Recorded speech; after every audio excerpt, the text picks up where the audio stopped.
In this video, we will learn more about containers and how to add them in Kotobee Author. If you're targeting mobile devices and readers on small screens, then it's very important to design your ebook in a reflowable layout. Now, just to recap, with reflowable layout, the text wraps or reflows depending on the screen size, and this makes things very readable on small screens. The user will be able to adjust the font size, he'll be able to increase it very large or make it very small, and at the same time nothing will overflow or come out of the width of the screen. Now, the only problem with reflowable layouts is the difficulty in design. Things are not very flexible, you cannot stack elements on top of each other, and it's a bit difficult to have things arranged in a certain layout that you're planning. Now that's where containers come in. Containers is a way for us to make things easier for people to design reflowable layouts. So there are like encapsulations where you can assign different colors, background, images, and so on. Inside the container you can add any kind of content that you can imagine. So inside a container you can add images, text, questions, videos, and so on, and you can also add other containers. So it basically does what it says. It's a container. You can contain anything inside.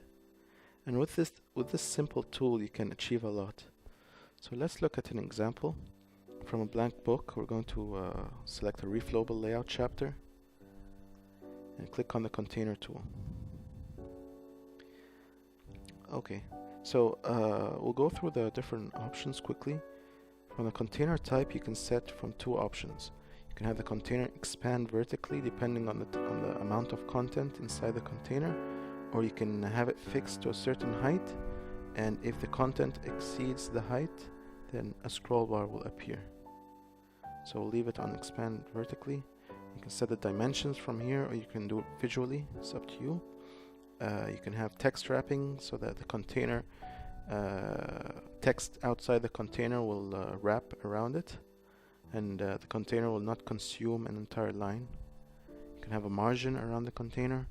You can have a padding. A padding is like a margin, but it's inside the container. So the content inside the container, actually you can think of this as the distance between the content inside the container and the border of the container. You can assign a text color for everything inside the container. You can have a background color. You can have a background image. So it's the whole container will have an image as a background. You can assign a border color and border thickness and the border radius. So you can see there's a lot of options to choose from. So let me just choose some random properties. Choose a light blue background, and we're gonna leave everything as it is. Create. Okay, so that's our container. You can see we can type inside it. You can actually add images. Let's add just quickly a small image.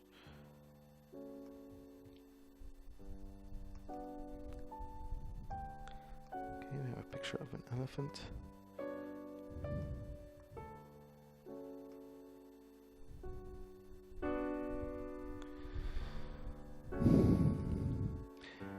Okay, actually let's wrap this to the left so we can continue typing. Okay, and then you can also add another container here, and give this a dark red color, background color, and the text we'll have it white, and we'll wrap this to the right. Okay, the width is set to 100%, so we'll just resize it, and you can see the text wraps around it. So it's a basic concept. You'll have to play around with it, and you'll have to have some kind of plan in your mind how you're going to use it. It's a potential tool there that you can use to achieve very nice effects and to show your layout in a nice way that's unorthodox and can seem to to others as a fixed layout, but in reality it's not. It's a reflowable layout. Hope that was helpful, and good luck.